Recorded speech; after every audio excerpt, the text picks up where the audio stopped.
এই এসআইআর আবহে আধার কার্ড উদ্ধার। পূর্বস্থলীর ললিতপুর থেকে উদ্ধার হলো আধার কার্ড। বিল থেকে উদ্ধার বান্ডেল বান্ডেল আধার কার্ড। বিলের পানা পরিষ্কারের সময় উদ্ধার হলো। আধার কার্ড উদ্ধার ঘিরে চাঞ্চল্য এলাকায়। এই এত সংখ্যক আধার কার্ড, বান্ডেল বান্ডেল আধার কার্ড পাওয়া গিয়েছে কোথায় না, বিল যখন পরিষ্কার করা হচ্ছিল, বিলে পানা পরিষ্কার করা হচ্ছিল এবং সেই সময় উদ্ধার হয়েছে এই আধার কার্ডগুলো, যেগুলো দেখলে বুঝতেই পারছেন যে কত একসঙ্গে এত। কাদের আধার কার্ড এগুলো? কেনই বা ভাসিয়ে দেওয়া হয়েছে? কেনই বা এভাবে ফেলে দেওয়া হয়েছে? বান্ডেল করে কারা এগুলো ফেলে দিল? এত মানুষের আধার কার্ড, এগুলো কি কিসের জন্য? এগুলোকে এই এসআইআর আবহে বিলের মধ্যে ফেলে দিতে হলো? কাদের আধার কার্ড এগুলো? কেনই বা ফেলে দেওয়া হলো? অনেকগুলো প্রশ্ন উঠছে। যখন পানা পরিষ্কারের জন্য বিলে লোক নামলো এবং সেই সময় পরিষ্কার করতে গিয়ে এতগুলো আধার কার্ড পাওয়া গেল, তাও বা কখন না, যখন এসআইআরে বিএলওরা বাড়ি বাড়ি যাচ্ছেন তখন দ্বিতীয় দিন, সেই সময় এতগুলো আধার কার্ড পাওয়া গেল পূর্বস্থলীতে। ললিতপুর থেকে এই উদ্ধার হয়েছে আধার কার্ডগুলো। সেখানকার বাসিন্দারা কি বলছেন শুনুন। আমরা পানা পরিষ্কার করছিলাম দুজনা পানা পরিষ্কার করতে গিয়ে দেখছি যে 3টে বস্তা পড়ে আছে পানার ভেতরে।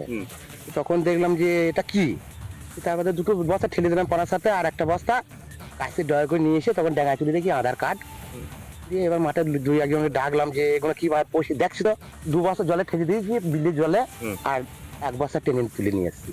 সব আধার কার্ড সব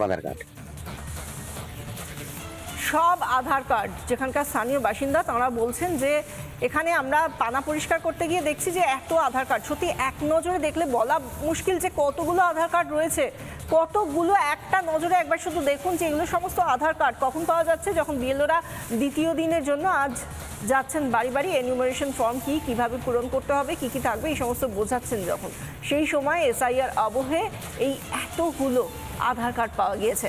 বান্ডেল বান্ডেল আধার কার্ড পাওয়া গিয়েছে পূর্বস্থলীর ললিতপুর থেকে উদ্ধার হয়েছে। কিন্তু প্রশ্ন হচ্ছে, বিলের ভিতরে একটা বিল যেটা কিনা কচুরিপানায় ভরে গিয়েছে বলেই তাকে পরিষ্কার করতে হচ্ছে, কচুরিপানা সরাতে হচ্ছে, সেই জায়গায় এই নোংরা বিলের মধ্যে কিসের জন্য এই এত আধার কার্ড ফেলে দেওয়া হলো? সেখান থেকে উদ্ধার যদি না হয়, আমি জানি না এর ভেতরে কি আরও রয়েছে, আরও কি উদ্ধার করা যেতে পারে, আরও যদি কচুরিপানা সরানো হয় তখন কি আরও বান্ডেল বান্ডেল আধার কার্ড পাওয়া যাবে? শুধুই কি ললিতপুর পূর্বস্থলীর, নাকি আরও এরকম অনেক জায়গা রয়েছে যেখানে হয়তো এখনো পর্যন্ত পানা সরানো হয়নি বলে আধার কার্ডগুলোকে উদ্ধার করা যায়নি? এরকম আর কত রয়েছে। যদি এসআইআর না হতো তাহলে কি এই এত বান্ডেল বান্ডেল আধার কার্ড এভাবে পড়ে আছে, এগুলো বেরোতো?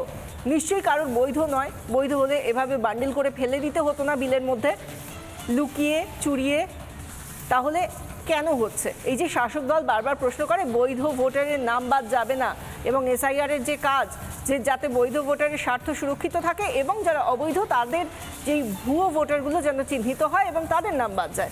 এই যে এতগুলো আধার কার্ড পাওয়া যাচ্ছে, এদেরকে কোনোভাবে বৈধ ভোটারের আধার কার্ড বলে মনে হয়? রত্না বিশ্বাসরা কি এদেরই ভোটার কার্ড থেকে আধার কার্ড তৈরি করে দেওয়ার কথা বলেছিলেন? আমরা আমাদের সঙ্গে পেয়েছি আইনজীবী এবং বিজেপি নেতা কৌস্তব বাগচিকে আমাদের সঙ্গে টেলিফোনে রয়েছেন। কৌস্তব, একটা ছবি এই মুহূর্তে আমরা দেখাচ্ছি পূর্বস্থলী, বর্ধমানের পূর্বস্থলী থেকে আমরা সেই ছবিটা দেখাচ্ছি, যেখানে বিল পরিষ্কার করতে গিয়ে বান্ডেল বান্ডেল আধার কার্ড পাওয়া গেল এসআইআর আবহে। কি মনে হয় এগুলো কি বৈধ হতে পারে? যেটা বিরোধী দলের নেতা যে কথাটা বারবার বলেছেন যে কার্বলিক অ্যাসিড দেওয়ার কথা, ইলেকশন কমিশন এই কার্বলিক অ্যাসিড, এসআইআর নামক যে কার্বলিক অ্যাসিড ঢেলেছে, তো এর ফলে যেটা দেখা যাচ্ছে, শুধু এরকম আধার কার্ড কেন, মানে জ্যান্ত মানুষজন তারা বহু জায়গা থেকে এখন নিউ টাউন, রাজারহাট নিউ টাউনের ওদিকে একটা বড় অংশ ফাঁকা হয়ে গেছে। এদিকে বিরাটির, এদিকে ছোট ফিঙ্গা, বড় ফিঙ্গা, এগুলো এরকম বহু জায়গা আছে। মানে আমি একটা উদাহরণ দিচ্ছি, শুধু এরকম বহু ফাঁকা হয়ে যাচ্ছে, আধার কার্ড খালে মিলে পাওয়া যাচ্ছে। এই জিনিসগুলো হবে কার্বলিক অ্যাসিড ঢেলেছে নির্বাচন কমিশন, যত সাপ খোপ আছে সব গর্ত থেকে চিরবির করে বেরোবে। আমরা তো এটাই চেয়েছিলাম, পশ্চিমবঙ্গ অনুপ্রবেশকারীদের মুক্তাঞ্চল হয়ে উঠেছিল, সেটা যেন বন্ধ হয়। পশ্চিমবঙ্গের দেখতে পাচ্ছে,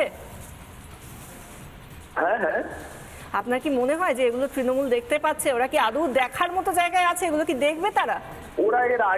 এদের আগেও তো অনেক কিছু দেখা উচিত ছিল, যখন ওদের দলের নেতারা হচ্ছে গিয়ে একদম ফেসবুক পোস্ট করে রেড চার্ট বেঁধে দিয়েছিল, আধার কার্ড করতে কত লাগবে, ভোটার কার্ড করতে কত লাগবে, প্যান কার্ড করতে কত লাগবে, তো সেইগুলো তখন ছিল।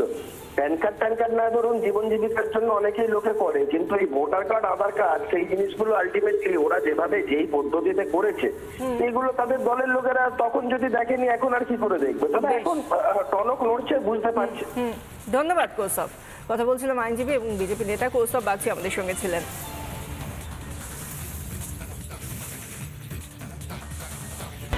নানা ধরনের কন্টেন্ট দেখার জন্য লাইক করুন, শেয়ার করুন আমাদের ফেসবুক পেজ, সাবস্ক্রাইব করুন আমাদের ইউটিউব চ্যানেল। পাশাপাশি অন্যান্য ব্রেকিং নিউজের জন্য অবশ্যই চোখ রাখুন রিপাবলিক বাংলায়।